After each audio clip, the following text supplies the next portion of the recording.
video on what? Guys, I built the last and final piece to my teardown table, the other side. The reason why it only has one set of legs on it is because that side is going to attach to the other side of the table. And we had to use a bunch of individual board because I don't have any big plywood.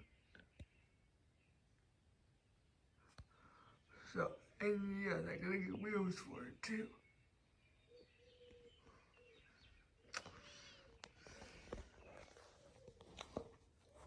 Hopefully that'll get fixed today too.